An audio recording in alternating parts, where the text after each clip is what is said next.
அளித்த இறையருளை ஒருவர்களையும் நன்றியோடு வணங்கிக் கொள்கின்றோம். வாழ்க வளமுடன். அன்பர்களின் கனிவான கவனத்திற்கு ஒரு நினைவூட்டல். அருள் தந்தை வேதாத்ரி மகரிஷி அவர்கள் தனி மனிதன் அமைதி பெறுவதற்காக உடல் நலத்திற்கு உடற்பயிற்சி, உயிர் வளம் பெற காயகல்ப பயிற்சி, மனம் அமைதி பெற அகத்தவம் மற்றும் அகத்தாய்வு பயிற்சிகளை அளித்துள்ளார்கள். இத்தகைய சிறப்பான மனவளக்கலை எனும் வாழ்க்கை கல்வியை உலக சமுதாய சேவா சங்கம் ஸ்கை யோகா இணைய வழியாக 12 நாட்கள் அடிப்படை பயிற்சியாகவும் அதனைத் தொடர்ந்து 4 மாதங்கள் சான்றிதழ் கல்வியாகவும் நம் இல்லம் தேடி வந்து அளித்து வருகின்றது. இந்த சிறப்பான செய்தியினை நமது உறவுகளிடமும் நட்புகளிடமும் பகிர்ந்து அனைவரும் உடல் நலத்துடன் ஆரோக்கியமாக அமைதியாக வாழ நம்மாலான சிறு உதவியினை செய்வோம். மகரிஷியின் கனவாம் உலக அமைதிக்கு நம்மால் இயன்ற சிறு தொண்டினை செய்து குருவின் கனவினை நனவாக்குவோம். மேலும் விவரங்களுக்கு kundaliniyoga.edu.in இணையதளத்திற்கு செல்லவும். வாழ்க வளமுடன். அன்பானவர்களே, தவத்தினை தொடர்ந்து தற்போது இன்முகமும் எளிமையும் என்ற தலைப்பில் சிந்தனை விருந்து வழங்க பேராசிரியர் அருள்நிதி கணேசன் ஐயா அவர்களை அன்புடன் அழைத்து அமர்கின்றோம். வாழ்க வளமுடன் ஐயா. வாழ்க வளமுடன்மா. நன்றிகள். இன்றைய நிகழ்வு நன்றிகள். வாழ்க வளமுடன். இன்றைய நிகழ்வினை ஒருங்கிணைத்து சிறப்பாக வழிநடத்தி கொண்டிருக்கக்கூடிய அருள்நிதி பேராசிரியர் சந்திரா சீனிவாசன் அம்மா அவர்களை தவநிலையில் இருந்து அனைவரும் வாழ்த்து மகிழ்வோம். அருள்நிதி பேராசிரியர் சந்திரா சீனிவாசன் அம்மா அவர்கள் வாழ்க வளமுடன். அருள்நிதி சந்திரா சீனிவாசன் அம்மா அவர்களும் அவர்தம் அன்பு குடும்பமும் அருள் பேராற்றல் கருணையினால் உடல் நலம், நீளாயுள், நிறை செல்வம், உயர்ப்புகள், மெய்ஞானம் ஓங்கி வாழ்க வளமுடன். வாழ்க வளமுடன். வாழ்க வளமுடன். இன்றைக்கு இன்முகமும் எளிமையும் என்ற தலைப்பில் அருள் தந்தை அவர்களுடைய கருத்துக்களை சிறிது நேரம் சிந்தனைக்காக எடுத்துக்கொள்வோம். இந்த இன்முகம் அப்படிங்கிறது எப்படி வரும் அப்படின்னு பார்த்தீங்கன்னா, நம்ம உள்ள இருக்கக்கூடிய உள் உறுப்புகள் நல்ல ஒரு நிலையில இயங்கி கொண்டிருக்கும் போதும், உள்ள இருக்கிற உள்ளம் தூய்மையாக இருக்கும் பொழுதும் நம்மளுடைய முகம் எப்படி இன்முகமாக இருக்கும். நமது உள்ளுறுப்புகள் நல்ல இயக்கம் மற்றும் உள்ளத்தின் தூய்மையோட பிரதிபலிப்பு தான் நம்மளோட முகம். ஸோ இதுவெல்லாம் நல்லா இருந்தது அப்படின்னாவே ஆட்டோமேட்டிக்காக நம்மளோட முகம் எப்படி இருக்குங்க, ஒரு தேஜஸோட ஒரு இன்முகத்தோடு இருக்கும். இதற்கு நம்ம உடம்புல இருக்கக்கூடிய ஒரு ஜீவகாந்தத்தை செறிவூட்டப்பட்டதாக அழுத்தம் உள்ளதாக இருக்கணும். இப்படி இருந்தது அப்படின்னாக்க நம்முடைய முகம் தேஜஸோட இருக்கும். ஏன்னா அகத்தின் அழகு முகத்தில் தெரியும் சொல்லுவாங்க. அகம் என்ற ஒரு உள்ளமும் இந்த அகத்துக்குள்ளாக இருக்கிற உடல் உறுப்போட இயக்கமும் சீராக இருந்தது அப்படின்னாவே முகத்தில் நம்ம ஒரு தேஜஸோட இன்முகத்தோடு இருக்கலாம். இதுக்கு நம்ம செய்ய வேண்டிய சில விஷயங்கள்லாம் நம்ம ஃபாலோ பண்ணணும் அப்படின்னாக்க முகம் நல்லா இன்முகமாகவே இருக்கும். முதல்ல பார்த்திங்கன்னா, யாருக்கிட்டே நம்ம பகைமை உணர்ச்சி பாராட்டக்கூடாது. ரெண்டாவதாக பார்த்திங்கன்னா, யாரையும் குற்றவாளின்னு நம்ம கண்ணோட்டத்தோட பார்க்கக்கூடாது. இந்த மாதிரி சில விஷயங்கள்லாம் இருக்குங்க. இப்போது யாரையுமே நம்ம பகைமையை பாராட்டக்கூடாது. ஏன் பகைமை பாராட்டணும்? எல்லாமே இறைவன் கொடுத்த விஷயங்கள், எல்லாமே இன்பத்துக்காக கொடுத்த விஷயம்தான். அதில் யாரையும் நமக்கு பகைக்கிற அளவுக்கும் ஆள் கிடையாது, எது மேலேயும் கிடையாது, யார் மேலேயும் கிடையாது. நம்ம கொள்ள வேண்டிய அவசியம் இல்லை. பகைத்துக் கொள்வதற்கு யாரும் இல்லை, எதுவும் இல்லை. ஏன் இந்த பகை உணர்ச்சி நமக்கு வருது அப்படின்னு பார்த்தோன்னா, நம்மை யாராவது துன்பப்படுத்தி விட்டார்கள், நம்மை யாராவது ஒரு சொல்லிவிட்டார்கள் அப்படிங்கிறப்ப இந்த துன்பம் அவங்கள தானே வந்தது அப்படின்னு சொல்லிட்டு அந்த பர்டிகுலர் நபர் மீது நம்ம என்ன பண்ணுறோங்க, பகை உணர்ச்சியை உண்டாக்கி கொள்கிறோம். அப்படி இல்லாமல் அந்த துன்பம் வருவதற்கான காரணம் என்ன, நம்மளுடைய செயலினுடைய பதிவுகள் தான் ஒருத்தர் மூலமாக வெளிப்பட்டிருக்கு அப்படின்னு நம்ம நினைத்துக்கொள்ள வேண்டும். நம்மக்கிட்ட இருக்க ஒரு பழி செயல் பதிவு நியூட்ரலைஸ் பண்ணுவதற்கு துன்பங்கள் வருகிறது. இந்த பதிவு தூய்மை அடைவதற்கு தக்க ஒரு நபரை தேர்ந்தெடுத்து இறைவன் என்னிடம் உள்ள பதிவை தூய்மை செய்து கொள்கிறான் அப்படின்னு நினச்சோம் அப்படின்னாக்க யாரிடம் நம்ம பகைமை பாராட்ட வேண்டிய அவசியம் இருக்காது. துன்பங்களை கொடுத்து நம்முடைய பதிவுகளை கழித்து நம்மை தூய்மையாக்கி கொள்கிறான் இறைவன். அதற்கு ஒரு கருவியாக ஒரு நபரையோ பொருளையோ பயன்படுத்துகிறான். இந்த ஒரு ஆஸ்பெக்ட் நமக்குள்ள புரியுது அப்படின்னாக்க யாருக்கிட்டே நம்ம பகை உணர்வு கொள்ள மாட்டோம். நம்ம எந்த ஒரு செயல் செஞ்சாலுமே ஒவ்வொரு கண்ணோட்டத்தில் பார்க்குறோம். ஒருத்தருக்கு சரின்னு சொல்லக்கூடிய விஷயம் இன்னொருத்தங்களுக்கு தவறாக தெரியும். இப்போது ஒருத்தர் ஒரு வீட்டுக்கு குடி போகிறாங்க. குடி போகிறப்ப ஜன்னல் வழியாக பார்க்குறாங்க. சிலர் இந்த டெய்லி அந்த வேலைக்காரம்மா துணி துவைச்சி காய போட்டுட்ருக்குறாங்க. அப்போது மனைவி சொல்கிறாங்க, பாருங்க டெய்லி அந்த துணி துவைச்சி போகிற துணி அழுக்காகவே இருக்குது, அந்த அம்மா என்ன துவைக்குதோ அப்படின்னு சொல்லி அந்த அம்மா மேலே குற்றம் சொல்கிறாங்க. அடுத்த நாள் இதே மாதிரி நடக்குது. ஒரு வாரம் அப்படியே நடக்குது. புதுசாக அந்த வீட்டுக்கு வந்திருக்காங்க. அப்போ தான் கண்ணாடி கிளாஸ் போட்டால் ஜன்னலை திறக்க முடியல, கண்ணாடியோடு இருக்க அந்த விண்டோ. அடுத்த நாள் அவருடைய கணவர் என்ன பண்ணுறாரு, எல்லாத்தையும் துடைக்கலாம்னு சொல்லிட்டு வெளியில் கண்ணாடி தான் துடைக்கிறாரு. அதுக்கு அடுத்த நாள் அதே மாதிரி இந்த வேலைக்காரம்மா துணியை காய போடுறாங்க. அப்போ இந்த அம்மா ஓடி சொல்கிறாங்க, ஏங்க இன்றைக்கி தாங்க அந்த அம்மா கரெக்டாக துணி துவைச்சி சுத்தமாக காய போட்டிருக்காங்க, இன்றைக்கி ஒரு அழுக்கு கூட இல்லை அப்படிங்கிறாங்க. ஸோ அப்போ கணவர் சொல்கிறாரு, இல்லைம்மா இன்றைக்கி நான் அந்த கண்ணாடியில் இருக்க தூசியை தொடச்சி விட்டேன், அதனால் உனக்கு அப்படி தெரியுது. நீ கண்ணாடியில் இருக்க தூசி வழியாக பார்த்ததுனால அந்த துணியும் அழுக்காக தெரியுது. ஸோ குற்றம் அந்த அம்மா மேலே கிடையாது, குறை நம்ம மேலே தான் இருக்குது அப்படின்னு சொல்கிறாரு. ஸோ பார்க்குற கண்ணோட்டத்தை இப்போ நம்மக்கிட்ட இருக்க குறைகளை கலந்து கொள்ள வேண்டும். யாரையும் என்ன பண்ணக்கூடாதுன்னு குற்ற வழியாக நம்ம பார்க்கக்கூடாது. அப்படியே ஒரு வேளை யாராவது குற்றம் செஞ்சுட்டாங்க அப்படின்னாக்க அந்த குற்றம் செய்வதற்கு ஏற்படுத்திய ஒரு சூழ்நிலை, அந்த குற்றம் செய்வதற்கான ஒரு மனப்பான்மை, இதெல்லாம் எங்கேருந்து வந்துச்சுங்க? இதெல்லாமே இந்த சமுதாயத்தில் இருக்கக்கூடிய ஒரு குற்றம் தான். சமுதாயம் என்பது ஒரு கூட்டு, அதில் நாமும் ஒரு அங்கத்தினர் உறுப்பினராக இருக்கிறோம். ஸோ நமக்கும் அதில் பொறுப்பு இருக்கு இல்லைங்களா? ஒருத்தர் குற்றம் செய்கிறார் அப்படின்னாக்க அது சமுதாய அமைப்பில் உள்ள ஒரு குறையை தவிர தனி மனிதன் குற்றங்கள் அனைத்துக்குமே சமுதாயம்தான் காரணம். அந்த குற்றம் செய்ய தூண்டுறதுக்கு அந்த சமுதாயம் தான். அதுக்கு நம்ம இப்படி மாற்றி யோசிச்சு பார்ப்போம் இல்லைங்களா? இந்த குற்றம் ஏற்படாமல் இனிமேல் இருக்கணும்னா அதுக்கு நம்ம என்ன செய்ய முடியும்? அந்த குற்றம் நடந்த பிறகு அந்த துன்பங்களுக்கெல்லாம் எவ்வாறு அதற்கு நம்ம உதவி செய்யலாம், இப்படி எண்ணி பார்த்தோம் அப்படின்னாக்க நம்மளுடைய மனசு லேசாக இருக்கும், அமைதியாக இருக்கும். அதனால முகமும் எப்படி இருக்குங்க? இன்முகமாகவே இருக்கும். அடுத்த விஷயமா நம்ம பார்க்க போகிறது என்னன்னு பார்த்தீங்கன்னா, யாருக்கிட்டையும் எதுக்கிட்டையும் நம்ம எதிர்பார்க்கக்கூடாது. எதிர்பார்த்தோம் அப்படின்னாக்க நமக்கு அந்த வாழ்க்கை எப்படி இருக்குங்க? மேக்சிமம் பார்த்தீங்கன்னா ஒரு ஏமாற்றத்தை தான் அது போய் முடியும். நம்ம ஒருத்தர் ஒரு காரியம் செய்கிறாங்க, அவங்க அவங்க செய்கிறது சரியா தப்பா அப்படின்னு நமக்கு தெரியாது.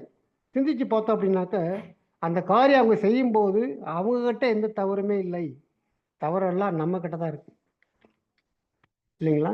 ஏன் தவறு நம்மகிட்ட இருக்குன்னாக்க அவர்களும் நம்மை போலவே வேலை செய்ய வேண்டும் எதிர்பார்க்குறோம் பார்த்தீங்களா?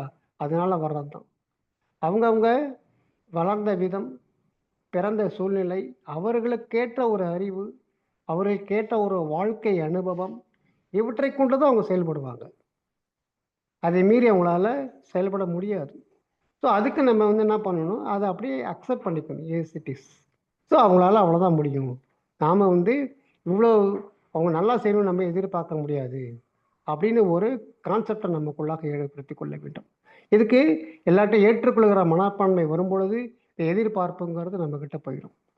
இப்போது அருட்தந்தை அவங்க சொல்கிறாங்க, எதிர்பார்த்தல் அப்படிங்கிறது அறிவின் ஒரு குறைபாடு, ஏழ்மை நிலைங்கிறாங்க. யாரெல்லாம் எதிர்பார்க்காம தன்னால் முடியும் அப்படின்னு வாழ்கிறார்களோ அவர்கள் தான் உலகில் வாழக்கூடிய செல்வந்தர்கள். யாரெல்லாம் வந்து மற்றவங்க டிபெண்ட் பண்ணியே எதிர்பார்த்து வாழ்கிறாங்களோ அவங்களாம் வந்து ஏழைகள் அப்படின்னு சொல்கிறாங்க அருள் தந்தை அவர்கள் வந்துட்டு. ஸோ இந்த எதிர்பார்க்கறத விட்டுட்டோம் அப்படின்னாக்க இது என்ன பண்ணணும்னா அடுத்த கட்டத்துக்கு நம்ம கூட்டிகிட்டு போயிடும்.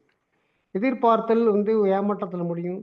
இந்த ஏமாற்றம் அடுத்த கட்டமாக இருக்கக்கூடிய கவலைக்கு கொண்டு போயிடும். இந்த கவலை மனதில் வந்துச்சு அப்படின்னாவே முகம் வந்து இன்முகமாக இருக்காது. அப்படியே ஒரு மாதிரியே இருப்போம். பார்க்கவரெல்லாம் கேட்பாங்க, என்னாச்சு இன்னைக்கு ஒரு மாதிரி இருக்கிறியே, எதுவும் சங்கடமா உனக்கு மனசில் அப்படின்னு கேட்பாங்க. ஸோ அந்த அளவுக்கு நம்மளை கொண்டு போய் நிறுத்திவிடும். அது மாதிரி வந்து எதிர்பார்க்காம வாழ்வது நமக்கு நல்ல ஒரு விஷயமா தான் படுது நமக்கு. ஸோ இதை நம்ம வந்து தவிர்த்து கொள்வது நல்லது. அடுத்ததாக பார்த்தோம் அப்படின்னாக்க இயற்கை சட்டம். இயற்கை சட்டத்தை மதித்து வாழ்தல். இயற்கை சட்டம் நம்ம வந்து எந்த ஒரு காரியம் செஞ்சாலும் அதில் என்ன விளைவு வரும் நல்லா கணித்து செயல்படும் பொழுது நமக்கு அந்த விளைவு நல்லா வரும் பொழுது மனது அமைதியாக இருக்கும். அப்போ பார்த்தீங்கன்னா அறிவுக்கும் இயற்கைக்கும் ஒரு உடன்பாடு ஏற்படும். நல்ல தெளிஞ்சு செய்யக்கூடிய செயல்களுக்கு. ஸோ அப்போ நல்ல விளைவுகள் வரும். அதற்கான நல்ல பதிவுகள் நமக்குள்ள ஏற்படும். அப்போது நம்ம அறிவுக்கும் உடலுக்கும் மனதுக்கும் மேலே ஒரு கான்ட்ரவர்சி வராது, அதில் முரண்பாடு வராது. அப்போ வந்து முகம் நமக்கு தெளிவாகவே இருக்கும் அப்படின்னு சொல்கிறாங்க. ரெண்டாவது இயற்கை சட்டத்தை மதித்து நடக்கணும். அது மட்டுமல்ல, பொய் சொல்லக்கூடாது யாருக்கிட்டையும் வந்து. பொய் சொன்னா அப்படின்னாவே நம்ம முகமே காட்டி கொடுத்துட சொல்லுவாங்க இல்லைங்களா? அந்த கண்களை நம்ம காட்டி கொடுத்துரும் பொய் சொல்லும் பொழுது. ஸோ இந்த மாதிரி விஷயங்கள்லாம் நம்ம தவிர்த்துக்கிட்டு வந்தோம் அப்படின்னாக்க முகம் வந்து என்றைக்குமே இன்பமாக இருக்கும். அதற்காக எளிமையும் நம்மகிட்ட நமக்கு கிடைக்கக்கூடிய வாய்ப்பு நமக்கு நிறையவே இருக்குது. ரெண்டாவது பார்த்தீங்கன்னா நம்மளுடைய வந்து அடுத்த விஷயமா என்ன பார்க்குறோன்னாக்க நம்ம முகமில் வந்து தேஜஸ் வரணும், இன்முகமாக இருக்கணும் அப்படின்னாக்க நமக்கு சொல்லிக் கொடுத்த வேதாத்திரி பயிற்சி முறைகளில் நம்முடைய ஜீவகாந்தத்தை பெருக்கிக் கொள்வதற்காக பயிற்சிகள் கொடுத்துருக்குறாங்க.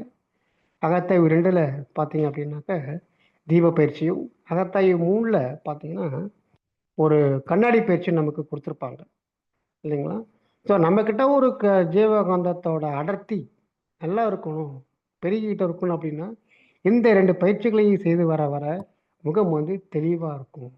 இப்போ வந்து அவர்கிட்ட நின்று பேசுனா நம்ம பேசிக்கிட்டே இருக்கலாம் அப்படின்னு மற்றவர்களுக்கு தோணும். ஸோ அவர் இருக்காராங்க, ஒரு அட்ராக்ஷன், ஒரு ஈர்ப்பு ஏற்படும். அந்த முகம் ஜொலிப்பு, தேஜஸ், இன்முகம் இதனால் வரக்கூடியதும் அது எல்லாமே வந்துட்டு. ஸோ அவரால் ஈர்க்கப்படுவார்கள். அது மட்டும் இல்லை, நமக்கு தேவையான பொருட்கள் நமக்கு தானாகவே நம்மிடத்தை வந்து சேரும் இல்லைங்களா? அது முகவசி, ஜெகவசியம்னு சொல்லுவாங்க. இது வந்து நம்ம ஜீவகாந்தத்தை பெருக்கிக் கொள்வதற்கு கொள்ளும் பொழுது நம்முடைய முகம் தேஜஸ் அடையும் பொழுது நமக்கு இந்த வர பல நன்மைகள் நமக்கு வந்து சேரும் வந்துட்டு. முக்கியமாக பார்த்தீங்கன்னா முகம் வந்து நல்லா இருக்கும், தேஜஸாக நம்மக்கிட்ட இருக்கும்.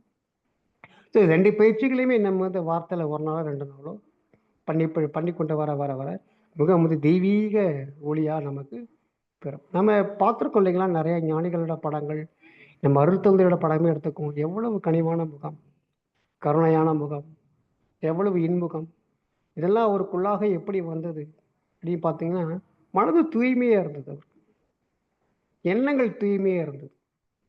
ஸோ அதோடைய வெளிப்பாடு தான் முகத்தில் அவருக்குள்ள காட்டுச்சு. நிறைவாக அடுத்ததாக பார்த்தோமே உண்மை உணர்வு பெறுதல் அப்படிங்கிறாங்க. ஸோ உண்மை உணர்வு, உண்மை பொருளை உணர்வது. உண்மை பொருள் அப்படின்னா நேற்றைக்கு இருந்தது, இன்னைக்கும் இருக்கிறது, நாளைக்கும் இருக்குது. எது நித்தியமாக இருக்கிறதோ அதுதான் வந்து உண்மை பொருள். அதுவே மெய்ப்பொருள், அதுவே சுத்த அப்படின்னு சொல்கிறோம் நம்ம வந்துட்டு. அதை அனுபவபூர்வமாக நமக்குள்ளாக பெறுதல். அதுக்கு முதல்ல என்ன பண்ணுறாங்க, உயிரை உணர்கிறோம். ஒரு தீட்சை முறையினால் உயிரை உணர்கிறோம். அந்த உயிர் வந்து எங்கே இருக்குது, நம்மளுடைய மூலாதாரத்தில் உயிர்சக்தி மையம் இருக்குது, அந்த குண்டலினி ஆற்றல் இருக்குது. அந்த குண்டலினி ஆற்றலை தட்டி எழுப்பி நம்முடைய புருவ மத்திக்கு கொண்டு வந்து வைக்கிறாங்க. ஸோ உயிருடைய இயக்கத்தை என்ன பண்ணுறாங்க, இடத்தை மாற்றி அமைக்கிறார்கள். இது ஒரு மறுபிறப்புன்னு கூட அருள் தந்தை அவர்கள் மனவளக்கலை புத்தகத்தில் எழுதியிருப்பாங்க. இந்த உயிரின் மையத்தையே இடத்தையே மாற்றி அமைத்தார். இது வந்து ஆன்மீக வழிக்கு ஒரு திருப்பு முனையாக அருள் தந்தை அவங்க சொல்லுவாங்க வந்துட்டு. ஸோ இந்த மாதிரி வந்து புருவமத்தில் வச்சு உயிரை உணர்ந்த பிறகு உயிருக்கு மூலமான இறைநிலையை உணர்கிற பொழுது அப்போதான் உண்மை உணர்வை பெறுகிறோம். இந்த உண்மை உணர்வு பெற்று விட்டோம் அப்படின்னாக்கா என்ன நடக்குங்க, எதிலுமே வந்து எல்லாத்தையும் சகோதரர்களா நினைப்போம். இறைத்தன்மையிலாகிய கருணை நம்மகிட்ட வந்துரும். பிற உயிரினத்தில் துன்பம் இல்லாம இருப்போம். அந்த கருணை வந்துச்சுன்னாவே முகம் எப்படி இருக்குங்க, இன்முகமா மாறிடும். ஆடம்பரம் இல்லாத ஒரு வாழ்வு கிடைக்கும். இன்னும் அருட்தந்தை கூட பார்த்தீங்கன்னா, ஒரு வேட்டி, ஒரு சட்டை, வெறும் மஞ்சள் துண்டு அவ்வளோதான். அதுக்கு மேல பட்டு வேட்டியோ, பட்டு சட்டையோ அவர் வந்து அணிந்திருக்கவில்லை. ஏன்னா அவர் இறை உணர்வு பெற்று விட்டார். உண்மை பொருளை உணர்ந்து விட்டார். இந்த உண்மை பொருளை உணரும் பொழுது பார்த்தீங்கன்னா, உங்களுக்கு இந்த இன்முகமும் எளிமையும் தானாகவே கிடைக்கப்பெறும். எதுக்கு ஏன் அப்படின்னாக்க, இறைத்தன்மையிலாகிய கருணையும் அன்பும் நம்ம விட்ட வந்துடுறதுனால முகமும் ரொம்ப இன்முகமாக இருக்கும். உடையிலே கண்ணியம் வரும். மற்ற சிம்பிளிசிட்டி லைஃப் வாழக்கூடிய ஒரு நிலை வரும். சிம்பிளிசிட்டி வாழ்க்கை எப்படி வாழ வரும் அப்படி பார்த்தீங்கன்னா, நம்மக்கிட்ட ஒரு ஆசைகள்லாம் வந்து வேண்டாத ஆசைகளாக தானாகவே நம்ம என்ன பண்ணுவோம், எடுத்துடுவோம் அல்லது முறைப்படுத்திக் கொள்வோம். ஆசையில் ஒரு சீரமைக்கித்து நம்மளே வாழக்கூடிய நிலை வந்துடும். வேண்டாம், வேண்டும் வேண்டும் வேண்டுங்கிற ஒரு மனப்பக்குவம் போயிட்டு, போதும் இருக்கிறதை வச்சு நம்ம வாழ்வோம் அப்படிங்கிற ஒரு நிலைக்கு தள்ளப்படுவோம். அப்படி வரும் பொழுது நான் பார்த்தீங்கன்னாக்கா, நமக்கு மனம் அமைதியாக இருக்கும். அதன் மூலமாக நம் இன்முகத்தை பெறக்கூடிய வாய்ப்பு நிறையவே நம்மக்கிட்ட இருக்கு. ஸோ இந்த மாதிரி வந்து உண்மை உருவு பெறும் பொழுது எல்லாமே நம்ம தான். எல்லா தோற்றப் பொருட்களும் உயிரினங்களும் எல்லாமே இறைவனிலிருந்து வந்தது தான். எல்லாம் சமமானவர்கள், எல்லோரிடத்தும் நாம் அன்பு காட்ட வேண்டும் அப்படிங்கிற ஒரு நிலைக்கு நம்ம வரும் பொழுது முகம் வந்து தேஜஸாக இருக்கும். அடுத்தது ஒரு நிறைவாக வந்து ஒரு அருள் தந்தையோட கவிதை சொல்லி நம்ம நிறைவு செய்து கொள்வோம்.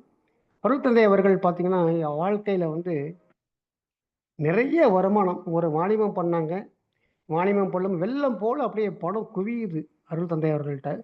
இதெல்லாம் எங்கே போய் நிற்கும் இந்த பணமெல்லாம்? எவ்வளோ நாளைக்கு இந்த பணம் நமக்கு கிடைத்து கொண்டே இருக்கும் அது தெரியல. அப்போ வந்து ஒரு சிந்தனையில் அவர் உதித்த ஒரு கவிதை. என்ன கவிதைன்னு பார்த்தீங்கன்னாக்க, என்னுடைய பிறப்பு, என்னுடைய வாழ்க்கை காலம் எப்போ முடியும் அப்படின்னு எனக்கே தெரியல. ஆனால் அவ்விரு நிகழ்ச்சிகளையும் உள்ளத்தில் கொண்டே, 2 விஷயத்தையுமே நான் உள்ளத்தில் கொண்டே, பொன் முதலாய் பொருள் அனைத்தும் ஈட்டுகின்றேன். புவி வாழ்வின் இயல்பொக்க பொது நிலைமையை கருதி நன்மை எனும் வழிகளில் அவற்றை செலவாக்கி நற்சமயம் வாய்க்கும் எனில் அனைத்தையுமே அளிப்பேன். இன்முகமும் எளிமையுமே எனது செல்வம்.